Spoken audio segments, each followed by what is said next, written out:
In November of 2019, a maintenance supervisor named Earl Tackett was on his knees in the boiler room of the old Cane Fork School outside Pineville, Kentucky, running a flashlight along a coal chute nobody at the County Board of Education had asked him to touch.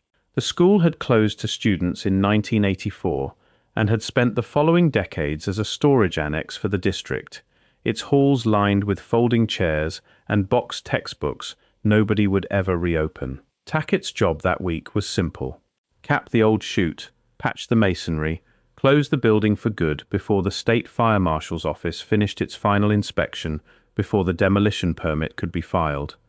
What stopped him was the sound the chute made when he tapped it with the flat of a wrench. A coal chute built into a hillside foundation should end in rock or packed fill within a few feet of the boiler room wall.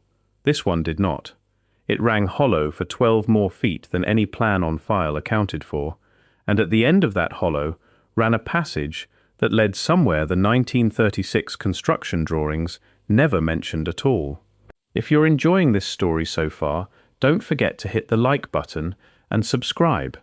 Drop a comment telling me where in the world you're watching from. I love hearing from you. The Cane Fork School had been built the way most coal camp schools in southeastern Kentucky were built that decade, through Works Progress Administration relief labor, using local stone, second-hand lumber, and a construction budget stretched thin enough that county records from the period read like inventories rather than reports. Bell County had 4 such schools built between 1935 and 1938, all of them heated the same way, all of them fed by the same kind of exterior coal bin and interior chute, all of them raised in a matter of months by crews moving from one hollow to the next, as federal relief money came through the county courthouse. Cane Fork sat at the end of a narrow access road, tucked against a ridge that had never produced enough coal on its own to justify a mine of any real size, which is part of why the school survived as long as it did, without anyone taking a close interest in the ground beneath it. Tackett had worked county maintenance for 11 years by the time he found himself alone in that boiler room. He had opened blocked flues, dug out collapsed cisterns, and cleared 2 generations of dead wiring from buildings the state had stopped caring about long before he was born. None of that prepared him for a corridor cut into bedrock behind a coal chute, walled in stone that did not match a single course of masonry anywhere else on the property. He backed out of the chute, called the county facilities director from the parking lot because the boiler room had no signal, and waited 2 days for anyone with more authority than his own to tell him whether to go back in. The chute itself was ordinary enough. Coal camp schools built in the 1930s needed a reliable way to keep the furnace fed through Appalachian winters, and a chute running from an exterior coal bin down into the boiler room was standard construction from Harlan County to McDowell County, West Virginia. Deliveries came by truck once a week during the school year, dumped straight into the bin, and gravity did the rest. What sat behind Cane Fork's chute was not standard. County Facilities Director Doris Combs arrived on the 3rd day with a structural historian from the University of Kentucky named Wendell Marsh, and together the 3 of them measured what Tackett had found with a 100-foot tape and a headlamp borrowed from the county road department. The passage ran roughly 40 feet into the hillside behind the boiler room, 4 feet wide for most of its length, narrowing near the far end, just under 6 feet at its tallest point. It was floored in dressed sandstone blocks fitted so tightly against one another that Marsh could not slide a utility knife between 2 of them anywhere along the first 30 feet. That detail mattered to him more than anything else in the passage.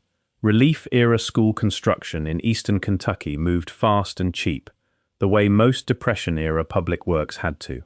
Crews poured concrete footings, stacked local fieldstone for foundation walls, and moved to the next building on the county's list before winter closed the mountain roads. Nobody on a per diem WPA crew, paid by the day and rushing to finish before the first frost, cut stone to that tolerance for a passage nobody outside the crew was ever meant to see. Combs later told a Bell County reporter that the stone reminded her of retaining walls she had seen along older mine access roads, cut decades before the school went up. work she associated with an earlier generation of stonemasons who had largely aged out of the county's workforce by the time the WPA crews arrived with their government contracts and standardized plans. Marsh photographed each course of the passage wall and noted the same impression in his preliminary report, filed with the county but never released beyond it. The joint work belonged to an older hand than the one that built the school above it. Whoever cut this passage did not build it in 1936. They built something else, at some earlier point that Marsh's report declined to estimate with any confidence, and the WPA crew that raised Cane Fork School simply built on top of it, chute and all, whether or not anyone standing on that hillside in 1936 understood what they were covering. What struck Tackett more than the stonework, once the initial survey was finished, was how little the passage contained. A 40-year storage annex accumulates junk in every crawl space and unused corner, almost by reflex, and the boiler room itself was stacked to the ceiling, with broken desks and a decade of surplus textbooks nobody had bothered to haul away. The passage held nothing. No abandoned tools beyond the single pry bar wedged into its entrance joint, no scrap lumber, no debris of any kind, not even the loose fill and settled dust that accumulates in any sealed space over the better part of a century. The floor had been swept, as near as Marsh could tell from the wear pattern on the stone, and swept thoroughly, before whoever closed it off walked back out the way they came. An abandoned space collects things, a cleared one does not, and the difference between those two conditions was not lost on a man who had spent 11 years cleaning out buildings the county had simply walked away from. What the passage held mattered less to the county than what to do about it once it was found. The Bell County Board of Education did what boards in small coal counties generally do when a routine maintenance job turns into something nobody budgeted for and nobody wants to explain to the public. It called the state.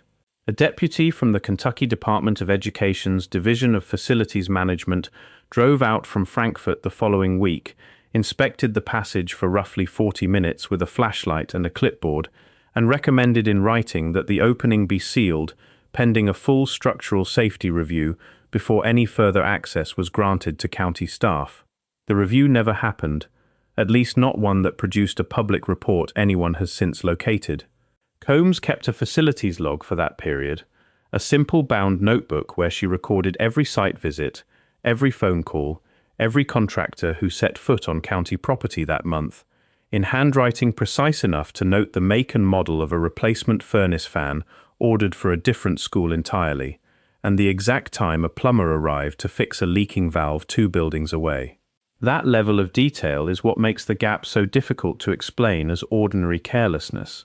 3 consecutive days in December of 2019 are missing from the log altogether, the entry before them ending mid-sentence in the middle of a note about scheduling Marsh's return visit to measure the passage a second time, and the entry after picking up on an unrelated boiler repair at a different school, as though nothing unusual had happened in the days between. Combs has since retired from county service. When the same local historian who tracked down Marsh's university reached her by phone in 2023, she confirmed the gap existed and said only that she did not keep a personal diary of that week, and that she could not explain why her own official notebook did. If you're hooked on this story, make sure to subscribe and turn on notifications so you never miss an upload. Your support means everything and helps me bring you more emotional stories like this one. Marsh filed his preliminary masonry assessment in January of 2020, describing the tool marks along the stone, the mortar composition where mortar appeared at all, and the anomalous fit of the stonework relative to the concrete and fieldstone construction of the school directly above it. He recommended radiocarbon dating of organic material trapped in several of the mortar joints, along with a full structural and archaeological survey before the county considered sealing the passage permanently. The county never funded either request. Marsh's name does not appear on any later document in the Cane Fork file. Not the sealing order, not the final decommissioning report, not the brief item that ran in the county paper when the school was formally taken off the books that spring. He left structural history within 2 years of filing that report, and now teaches undergraduate surveying methods at a different institution several states away, a subject with no obvious connection to hillside masonry in Bell County, Kentucky. Before Cane Fork, Marsh had spent the better part of a decade publishing on Appalachian vernacular architecture, company town construction methods, and the material record of coal camp life, the kind of narrow, well-regarded academic career that rarely changes direction without a reason someone eventually states out loud. He never stated one.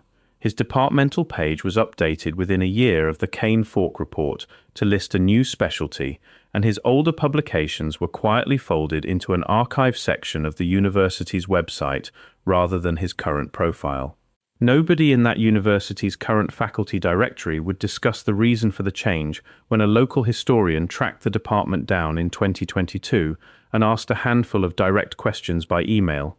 The historian received one reply from an administrative assistant stating that Professor Marsh was not available for comment on prior research. A follow-up letter sent through the university's General Archive office 3 months later went unanswered entirely. The passage was sealed in February of 2020, filled with poured concrete, delivered through the coal chute itself, the same narrow route Tackett had used to find it in the first place. The chute above it was capped with a steel plate, bolted through the original masonry, and painted over to match the boiler room wall. The county's official file on Cane Fork School lists the work simply as decommissioning, a single line item in a spreadsheet of building closures processed that year. No mention of the passage, no mention of Marsh's report or his recommended survey, no mention of the missing December entries in a log that is otherwise almost obsessively complete.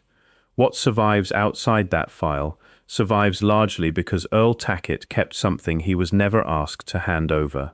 Before the concrete went in, he removed a hand tool wedged tightly into a joint near the passage entrance, an iron pry bar roughly 2 feet long with a maker's mark stamped into the flat of the handle that he has never been able to trace to any known Kentucky foundry, past or present. He still has it.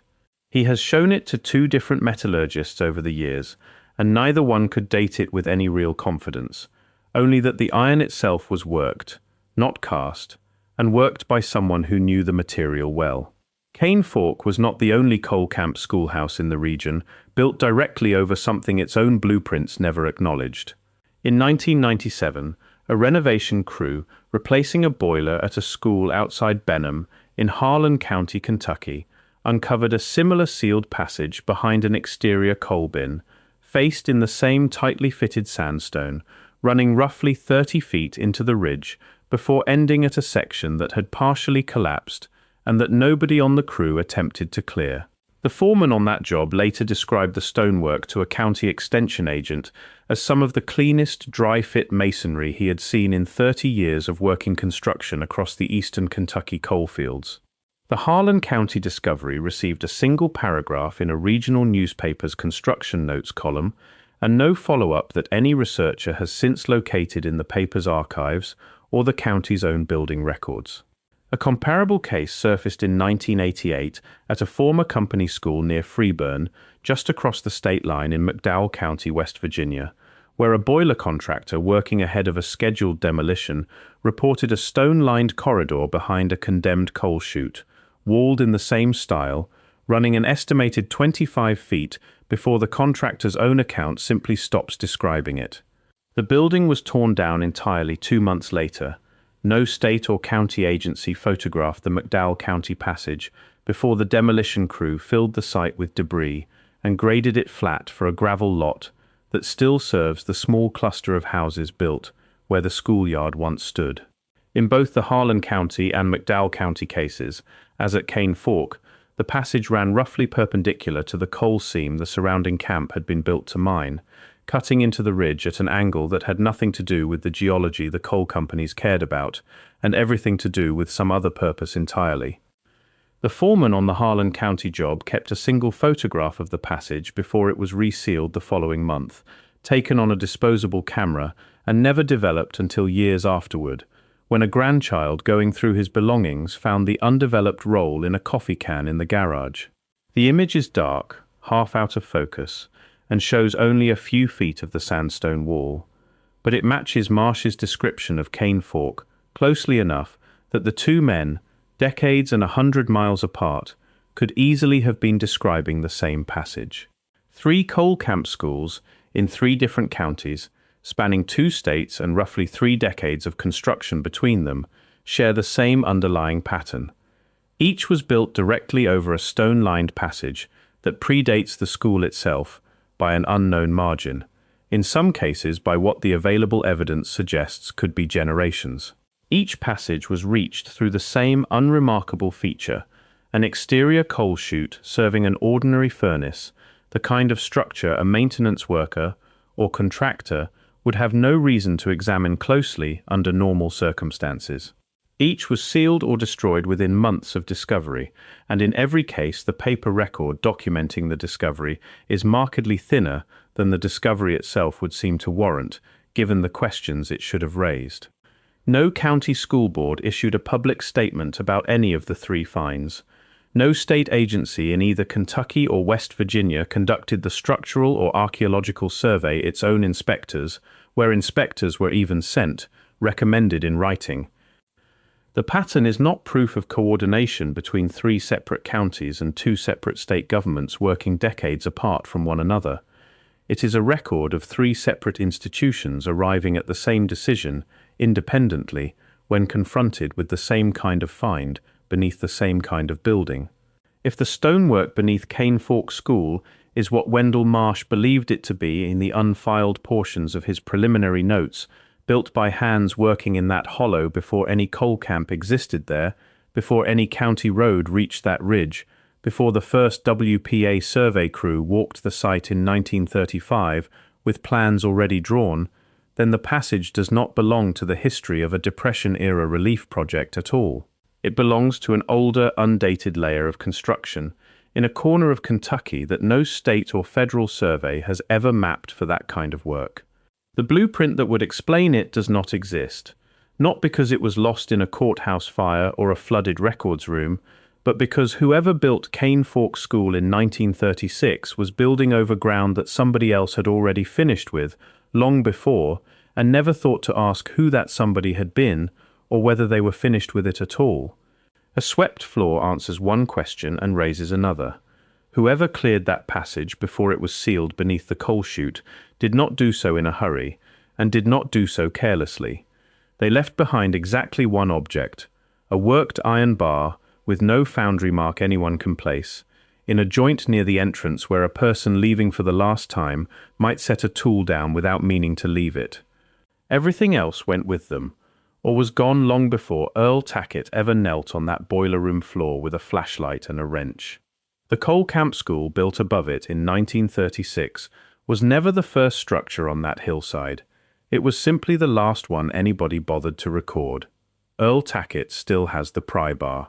He keeps it in a toolbox in his garage outside Pineville, wrapped in a shop rag, unwilling to hand it over to a state agency that never returned his calls about the passage it came out of, and unwilling, he says, to sell it to any of the collectors who have asked, after hearing the story second-hand.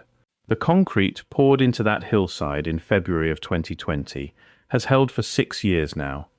The steel plate over the chute has not been opened since the day it was bolted shut, and the county has no plans, as of this year, to disturb it again. Somewhere under a decommissioned school in Bell County, Kentucky, 40 feet of tightly fitted stone still runs into the ridge behind a boiler room nobody has entered in years, and the only blueprint that shows where it goes and what waits at the end of it is the one nobody with a permit ever had the authority to draw. Thank you so much for watching until the end. If you loved this story, check out the other videos on your screen now. I think you'll really enjoy them. And don't forget to subscribe if you haven't already. See you in the next story.